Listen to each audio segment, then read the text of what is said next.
आदाब अर्ज़ आप सबका एक बार फिर से इस्तकबाल और खैर मकदम है मेरे इस बिल्कुल नए वीडियो में, जिसका टाइटल है understanding Urdu poetry with me Saiyam, या यूँ कहें कि master class of Urdu poetry with Saiyam. तो ये उसका पार्ट 3 है या तीसरा है। पिछले वीडियो में मैंने आपको उर्दू की तारीख़ बताई कि किस तरह से उर्दू शायरी फली फूली पनपी। फिर दूसरे वीडियो में मैंने आपको बताया कि उर्दू का सबसे बड़ा सिन्फ़ सुखन गज़ल क्या है, क्यों है, और उसके कुछ बुनियादी बातें मतला मक्ता हुस्न मतला मतलाए ऊला मतलाए सानी क्या है। और अब इस तीसरे वीडियो में मैं आपको बताऊंगा कि गज़ल कैसे करें या गज़ल कैसे कहें। तो मैं शुरू करता हूँ। सबसे पहली बात यह है कि इस तमाम दुनिया में आपको कोई नहीं बता सकता, कोई ऐसा स्कूल नहीं है, कोई ऐसा तरीका नहीं है जो आपको गज़ल करना सिखाए या आपको शायर बना दे। पाकिस्तानी शायर तहज़ीब हाफ़ी कहते हैं कि जो शायर होता है वो माँ के पेट से शायर होता है, और वो यूँ कहें कि इस फ़न को पैदाइशी कुदरत के तौर पे अपने साथ लेके आता है। इस ज़िंदगी में तो सिर्फ़ उसे निखारता है और कलम के ज़रिए बिखेरता है। उससे शायरी पैदा होती है जिससे हम सब फैज़याबी हासिल करते हैं। तो बिल्कुल कोई एक तरीका तो है नहीं गज़ल करने का, या आप जिससे गज़ल के माहिरीन हो जाए। लेकिन फिर भी उस सब के बावजूद भी जो भी तरीके हैं जो आपको उस राह तक ले जा सकते हैं, या जितना मैंने सीखा है वो मैं आपको बता देता हूँ। सबसे पहली चीज़ है, उसे कहते हैं सहले मुमतना। सहल मतलब आसान, मुमतना मतलब जन की भाषा। सहले मुमतना, सहले मुमतना उस शायरी को कहा जाता है जो बिल्कुल आसान जन या आसान ज़बान की शायरी होती है। और मशहूर अदीब जावेद अख्तर की ज़बान में कहें कि आसान शायरी करना बहुत मुश्किल है और मुश्किल शायरी करना बहुत आसान। इसके क्या माने हैं? इसका मतलब ये है कि अगर आप कोई शायरी करना चाहते हैं जो असर रखती है, माने रखती है, वज़न रखती है, तो उसके लिए आपको अपने लफ्ज़, अपने ख़याल, अपने मानी, अपनी नीयत बिल्कुल साफ रखनी पड़ेगी। यानी कि जो आलिम होते हैं उनका जो इल्म है वो लफ्ज़ों के दायरे से कहीं बुलंद होता है। बिल्कुल इस तरीके से कि जो शायरी है वो ह्यूमन एक्सपीरियंस को अपने अंदर पिरोती है और इंसान की ज़िंदगी को बेहतर बनाने का काम करती है। जैसे गालिब की शायरी मशहूर क्यों है?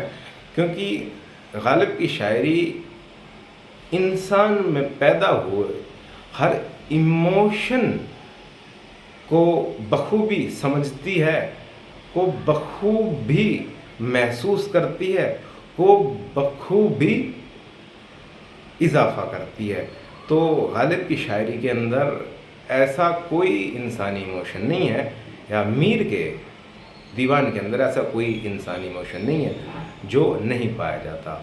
तो अल्टीमेट शायरी का मतलब है कि किसी भी इंसान को उसकी मुश्किलात से निकालना, को ह्यूमन फील करवाना कि आप इस ज़मीन पे कोई परजीवी नहीं है, इस प्लेनेट अर्थ पे आप एक ह्यूमन हैं और आप अपने आप को स्वीकारें, क्योंकि जितने भी गुज़रे लोग हैं उन्होंने अपने आप को स्वीकारा है और उसी चीज़ को इस तरीके से लिया है, स्वीकारा है हर गम को या हर खुशी को, कि उसको एक जश्न बना दिया है। जैसे गालिब का शेर था कि गालिब की ज़िंदगी में बहुत गम थे, लेकिन उस सब के बावजूद भी गालिब का शेर देखें क्या है कि हुआ जो गम से यूं बेहिस, तो डर क्या सर के कटने का ना होता, जो जुदा तन से तो जानू पे धरा होता। या दूसरा शेर है गालिब का कि हुआ गम से जो खूगर इंसा, तो मिट जाता है रंज, मुश्किलें मुझ पर पड़ी इतनी कि आसान हो गई।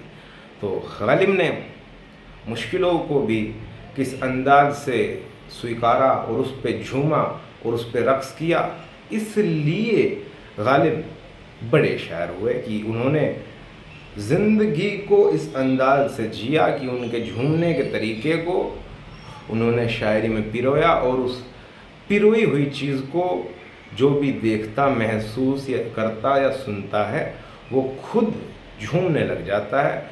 और वो कहता है कि गमों में रोने से बेहतर है कि हम इसे जश्न की तरह मनाएंगे, क्योंकि ये एक तोहफ़ा है हमें खुदा का दिया हुआ। ज़िंदगी करो तो एक जादूगर बाजीगर की तरह, जो मुश्किलों में भी नाचना नहीं भूलता, एक बेहतर माहिरीन लीलाधारी शख्स या पुरुष की तरह कि जीवन एक खेल है तो खेलो भी इसे कलंदरों की तरह। ये शायरी के माने हैं। तो मैं आपको लेकर यहाँ आ रहा था कि जैसा मैंने बताया था आपको, बात या वाकया ये था कि आसान कहना बहुत मुश्किल है और मुश्किल कहना बहुत आसान। तो आप आसान ज़बान में शायरी कहें, क्लियर शायरी कहें, और शायरी क्यों कहें। तो शायरी क्यों कहें, तो ध्यान रखें जो भी फनकार है, सन्ना है, कलाकार है, या जिसने भी जीवन जिया है या आनंद को भोग, वो आनंद मज़े बांटना चाहता है। यूँ कहते हैं कि जो भी भरा हुआ घड़ा होता है उसका पानी ज़रूर छलकेगा, या जिस फूल में खुशबू पैदा होगी वो पूरे बाग में ज़रूर महकेगी। इसी तरीके से आप शायरी क्यों करें, क्योंकि आपके अंदर वो खुशबू है। तो अगर आपके अंदर वो खुशबू है तो आप उसे बिखेरें। दुनिया में जिन लोगों के पास भी के अंदर खुशबू पैदा हुई, उन्होंने अपनी खुशबू से इस इंसानियत के चमन को, इस बाग आदम को महकाया है मुख्तलिफ तरीक़ों से। पेंटिंग, नस्र, नज़्म, गज़ल, मौसीकी, अदायगी और मुख्तलिफ बहुत तरीक़े के फ़न हैं। लेकिन उन फ़नों में से हम आज बात कर रहे हैं शायरी में, और शायरी में बात कर रहे हैं गज़ल में। तो गज़ल क्यों करें? ध्यान रखें कि जो सबसे बड़ा फ़न है वो गज़ल है। क्योंकि ध्यान रखें कि अगर आप एक सन्ना हैं या आप एक पेंटर हैं, तो अगर आप पेंटिंग भी करते हैं तो आपका कैनवस का साइज़ या आपका कैनवस लिमिटेड है। लेकिन अब क्योंकि शायरी ज़हनों में होती है, तो जो ज़हनी चीज़ है उसका कैनवस इस कदर बुलंद है कि हज़ारों कैनवस भी शायरी के कैनवस के अंदर समा सकते हैं। उससे भी वास्ट है शायरी का कैनवस। तो जो गज़ल का जो कैनवस है वो हमेशा से बहुत बड़ा रहा है।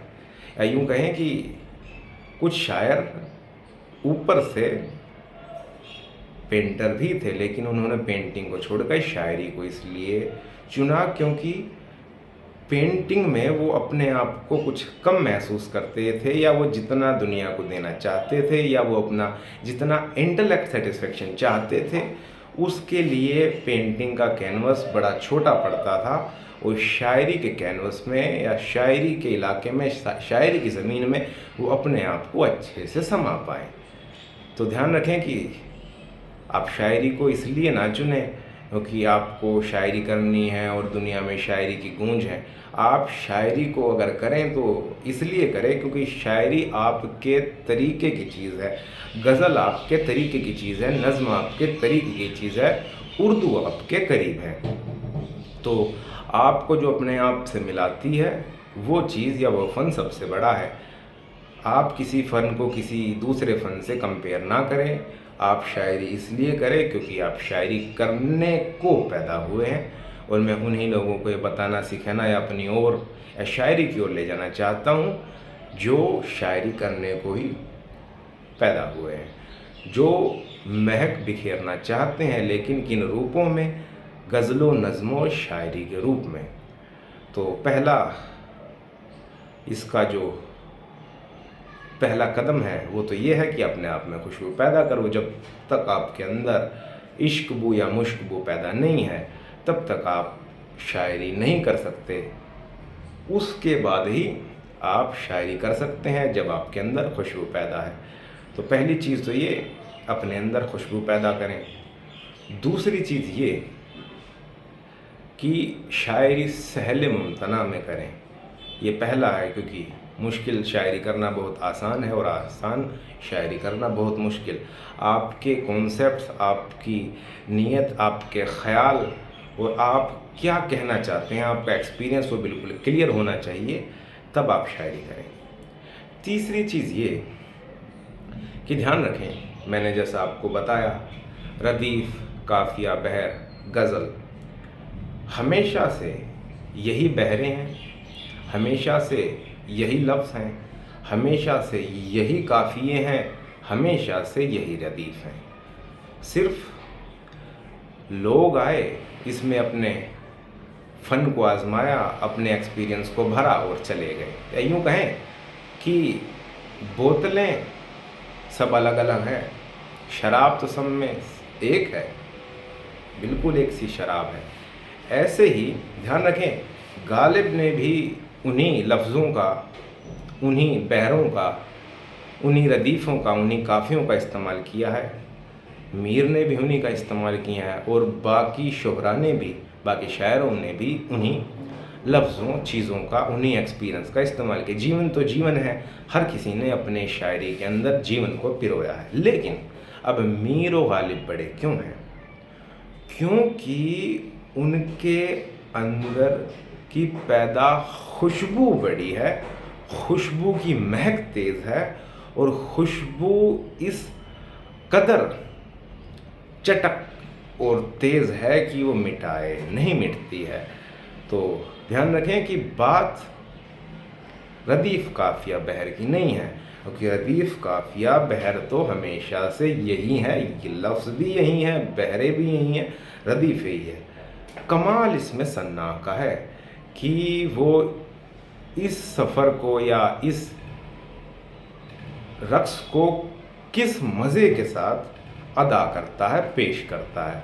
तो गालिब और मीर की अज़मत इसी चीज़ में थी कि उन्होंने उन्हीं लफ्ज़ों से, उन्हीं बहरों में, उन्हीं चीज़ों में किस चीज़ को पिरोया है।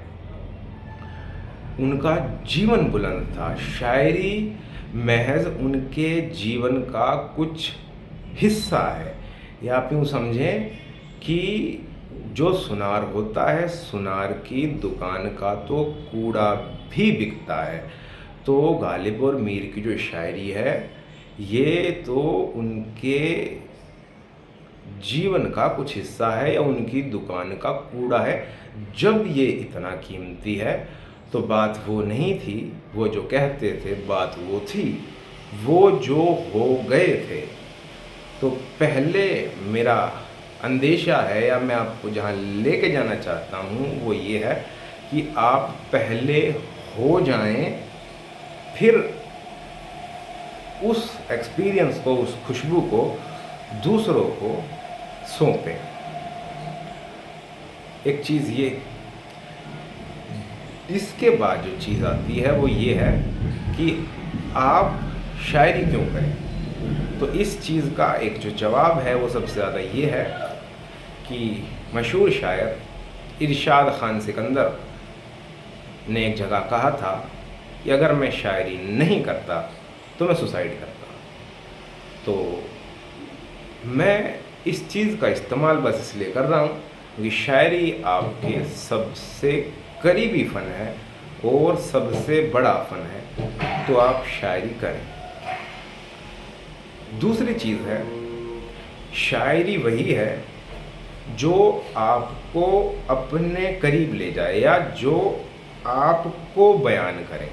हम दीवाने मीर में देखते हैं कि पूरे दीवान में मीर के ज़िंदगी के मुख्तलिफ़ पहलू बयान होते हैं कि वो किस तरीके के मिजाज रखते थे, वो किस तरीके का तख़य्युल रखते थे, वो किस तरीके का ज़िंदगी बसर करते थे, वो किस तरीके से ज़िंदगी में जूझते थे, वो किस तरीके से मुश्किलों से निकलते थे। वो तरीका है। ऐसे ही गालिब का दीवान हमको ये बताता सिखाता है कि उनकी ज़िंदगी किस तरीके से थी, उनका तख़य्युल क्या था। तो आप किसी के रंग को ना अपनाएं।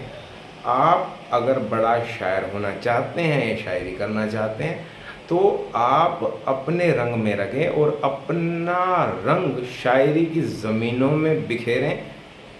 ये सबसे बड़ा तरीका है। जैसा कि इरशाद खान कहते थे कि मैं सुसाइड करता अगर मैं शायरी नहीं करता तो आदमी की नीयत ऐसी होनी चाहिए या शायरी आप इस तरीके से करें कि हज़रत जॉन एलिया का एक जुमला है, तो कहते हैं कि अगर किसी गूंगे बच्चे को बोलना सिखाया जाए तो इस नीयत से सिखाया जाए कि अगर वो कोई पहला लफ्ज़ बोलेगा तो वो सीधा गाली दे।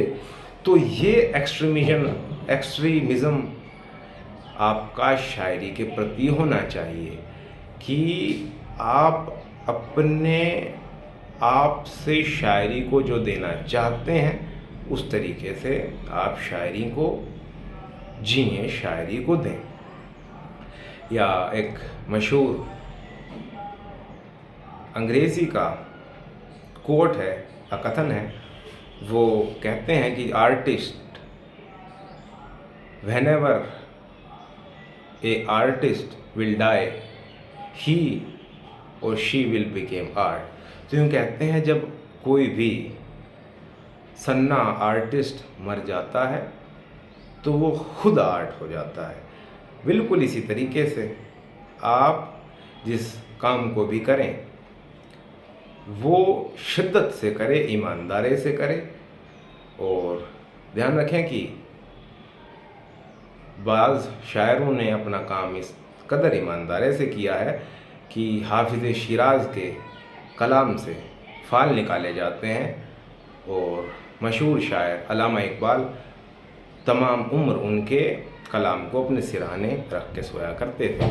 तो ये क्यों था? क्योंकि उन्होंने इस नीयत से शायरी करी थी कि उनकी किताब किसी दूसरी किताब के नीचे नहीं रखी जाती या नहीं रखी जा सकती, क्योंकि उसका दर्जा ही हमेशा अव्वल पर है और उस पे से फ़ाल निकाली गई है और फ़ाल निकाली जाती रहेंगी। या मशहूर एक जो नक्काद थे, उन्होंने गालिब के दीवान के बारे में कहा था कि हिंदुस्तान की इलाहामी किताबें दो हैं, एक तो वेद मुक़द्दस और एक दीवान गालिब। तो ये गालिब की शिद्दत, ईमानदारी, नेकी को दिखाता है कि किस कदर नेक नीयत से और किस कदर बुलंद जहन से, बुलंद नीयत से और पाकीज़गी से गालिब ने अपना दीवान कहा था कि वो उनकी किताब वेद मुक़द्दस के बराबरी में रखी गई हैं नक्काद की नज़रों में। तो इस नीयत से शायरी करें। इसके बाद एक बात को और मैं खोलूँगा, वो ये है कि मानी आफरीनी पे ध्यान दें और इश्तियारों का इस्तेमाल करें। इश्तियारे मतलब जैसा कि मैंने आपको बताया था, हमेशा से यही ज़मीनें हैं, यही बहरें हैं, यही रदीफ़ हैं, यही काफ़ी हैं। बात यह है कि आप क्या कहना चाहते हैं, आप अपने आप को किस कदर बेहतरीन तरीक़ों से शायरी में डिफ़ाइन करते हैं। तो शायरी की ज़मीन में अपने आप को खुलकर परोसें और उन ज़मीनों में वो कहें जो आप कहना चाहते हैं। अपने तरीक़ों के इश्तिहारे दें, अपने तरीक़े को डिफ़ाइन करें। जैसा कि मीर ने बहुत जगह किसी भी चीज़ की तशबीह दी है, जो उपमा दी है या इश्तिहारों का इस्तेमाल किया है, वो मीर को डिफ़ाइन करता है। वो बताते हैं कि सबा महबूब की सवारी है, या मैं खुद एक गर्दबाद की तरह हूँ, या मैं एक गर्द का बगुला हूँ, या मेरी जो दुआ है वो अर्श पर जाके अटक जाती है। या वो कहते हैं कि मैं कभी कभी वो कहते हैं कि मैं महबूब की गली का एक कुत्ता हूँ, कभी वो कहते हैं कि मैं इस तरीके से खिराम करता हूँ, कभी वो कहते हैं कि मेरी कजकुला, मेरी जो टोपी है वो तिरछी है, कभी वो कहते हैं कि मीर बाग में गया था, उन्होंने गुल से एक सवाल किया, उस सवाल के बाद गुल मुस्का दिया। तो मीर का जो अंदाज़ है वो उनकी शायरी को डिफ़ाइन करता है। ये जो गालिब है, गालिब का तख़य्युल गालिब को इस तरीके से डिफ़ाइन करता है कि आप दो शेर सुने, वो बिल्कुल एक से मानी रखते हैं लेकिन अलग अलग अंदाज में है। गालिब का एक शेर है, उसमें कहते हैं गालिब कि जुनूं में बक रहा हूँ क्या क्या कुछ न समझे खुदा करे कोई। बिल्कुल एक दूसरा शेर है कि आग ही दामे शनीदन जिस कदर चाहे बिछाए, मुद्दा अनका है मेरे आलमे तकरीर का। तो इसके मानी बिल्कुल दूसरे शेर की तरह है। अब ये क्यों हुए? वो इसलिए हुए कि गालिब उस ख़याल को कहना चाहते थे, या वो यूँ भी कहते हैं कि जो मैं कहना चाहता हूँ वो बात ही नापैद है। तो वो जो परोसना चाहते हैं बात वो है। तो आप देखें कि आप क्या परोसना चाहते हैं। और आखिरी में मैं आपको इस बात पे छोड़ चलूँ कि गज़ल में आप क्या परोसें, वो ये है कि हमेशा इस बात का ध्यान रखें जिससे बाकी शायर आज तक गुज़रते आए हैं और जो गलतियाँ करते आए हैं, वो ये है कि बाज़ शायर गम परोसते हैं। शायरों ने गम को इतना बड़ा बनाया कि उन्होंने गम परोसा और गमगीन शायरी करी। तो मेरी नसीहत आपको ये है, क्योंकि जो शायर होता है वो बड़ा हसास होता है, वो किसी भी चीज़ को अपने रूह को तलों से महसूस करता है, या वो सोचता है तो वो जहनों से सोचता है, या वो किसी चीज़ को महसूस करता है तो रूहों की तल से महसूस करता है। तो ध्यान रखें कि क्योंकि आप हसास हैं, क्योंकि आप नाजुक हैं और आप किसी भी चीज़ को बहुत गहरे तरीक़ों से महसूस करते हैं, क्योंकि आप शायर हैं, क्योंकि कुदरत ने आपको इस तरीके का तोहफ़ा दिया है, तो ध्यान रखें जब आप कुछ महसूस ही कर सकते हैं इस तल पर, इस नाजुक तल पर, तो आप सिर्फ खुशी महसूस करें। कभी भी शायरी गमगीन शायरी ना करें। जो गुज़रे ज़माने के शायर थे, जैसे मीर साहब कहते हैं, शेर कोई कोई कभू कभू मौजू करूँ मैं, किस खुश सलीक गी से जिगर खूं करूँ मैं। तो आप कभी भी नेगेटिव या गमगीन शायरी ना करें, ये मेरी आपको नसीहत है। शायरी करें तो उन्नति की करे, शायरी करे तो बेहतरी की करे, शायरी करे तो अच्छाई की करे, शायरी करे तो बहार की करे। क्योंकि शायरी वो जो चीज़ आप परोसते हैं उससे पहले वो आप पर गुज़रती है। तो जब आप पे कुछ चीज़ गुज़र ही सकती है तो सिर्फ अच्छी चीज़ें गुजारें। क्योंकि इसी के मैंने एक शेर कहा था, मैं हूँ एक मस्त मौला गदा बहार का, मेरे दिल में रहता है मौसम सदा बहार का। तो क्योंकि आप हसास हैं, आप नाजुक हैं और आप किसी चीज़ को महसूस कर सकते हैं, तो आप अच्छी चीज़ों को महसूस करें, अच्छी चीज़ों को परोसे, अच्छा हो जाएं और अच्छा फेंकें, अच्छा परोसें। क्योंकि गम को बांट कर क्या फ़ायदा।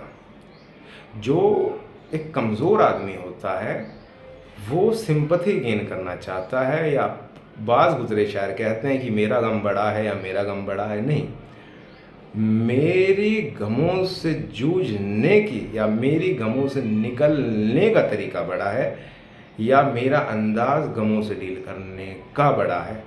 और मैं गमों से निकलकर खुशी को जश्न के तौर पे मनाता हूँ। अंदाज ये होना चाहिए, इसलिए मैंने शेर कहा था कि मैं हूँ एक मस्त मौला गदा, मतलब फ़कीर दरवेश, बाहर का रहता है मेरे दिल में मौसम सदा बहार का। तो ध्यान रखें, गम को बांटा या बढ़ाया नहीं जाता, गम का जिक्र नहीं किया जाता, खुशी को बांटा जाता है, आनंद को बांटा जाता है। किसी को किसी के गम से क्या मतलब। तो खुशी को बांटो, खुश हो जाओ। खार और कांटे तोड़ देने के लिए हैं, फूल और महक चहकने और महकने के लिए। तो उम्मीद है कि आपको ये एक अच्छा पहले इंसान बनने में मदद करेगी, फिर एक अच्छी समझ रखने में मदद करेगी, फिर आपको अच्छी शायरी करने में मदद करेगी। तो ध्यान रखें कि आप जितना गहरा शायरी के समंदर में उतरेंगे, उतना आपके शेर खुलेंगे और आप उस कदर बेहतर शायरी कर पाएंगे। तो ये एक दिन की चीज़ नहीं है, इसमें उम्रें खपती हैं। तो बात यह है कि पहले आप जीवन जिएं, फिर उस जीवन के मज़े, उस आनंदों को छलकाएं किसी भी ज़रिए से, जैसे तमाम आर्टिस्ट करते हैं।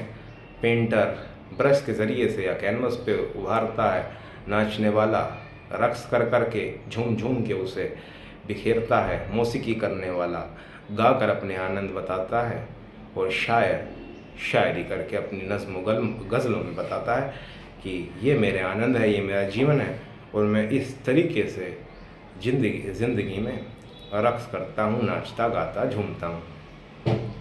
तो आप अच्छे शायर हो जाए, अच्छे शेर कहें, अच्छा जीवन गुजारें। ध्यान रखें कि पहले खुद खुश हों, फिर खुशी को बांटें। तो शेर करें और इश्तियारों का इस्तेमाल करें। इश्तियारे वो जो आपके खुद के बनाए हुए हों, जैसे कि जून साहब ने बहुत जगह जो इश्तियारों का इस्तेमाल किया है वो उनकी खुद की ईजाद है। जैसे मीर तकी मीर ने अबरुओं को कमान कहा है, नज़रों को तीर कहा है, काकुलों को सांप कहा है, आरिज़ों को लाली कहा है, और बहुत सारी चीज़ों को वो उनकी खुद की ईजाद है, खुद का एक्सपेरिमेंट है। तो जितना आप अंदर घुसेंगे, जितना आप एक्सपेरिमेंट करेंगे, जितना आप किसी भी चीज़ को पॉलिश करेंगे, उतना ही आपकी चीज़ निखर के आएगी। तो उम्मीद है आपको कुछ कुछ समझ आएगा, क्योंकि टोटल किसी को शायर बनाने का या गज़ल करने का कोई तरीका नहीं है। बस बात यह है कि आप किसी चीज़ को अगर कहना चाहते हैं अपने मन से, अगर आपको उस चीज़ के लिए लफ्ज़ भी ना मिले, तो कुदरत का कुछ निज़ाम ऐसा है कि आप अगर कुछ सौंपना फेंकना चाहें तो कुछ दिन बाद माहौल खुद वैसा बनता चला जाता है जैसा कि वो बाहर निकलना चाहता है। तो उम्मीद है आप इस वीडियो में उभरने की कोशिश करेंगे या इस दर्स को अपने जहनों में बिठाएंगे। आज का या ये वीडियो इतना ही। मैं फिर से लौटूंगा अगली नशिस्त में एक शायरी, उर्दू शायरी के बिल्कुल नई चीज़ों के साथ। आपको अगर कुछ पूछना है या कुछ बताना है तो आप इसके नीचे कमेंट कर सकते हो। आज की महफिल तमाम।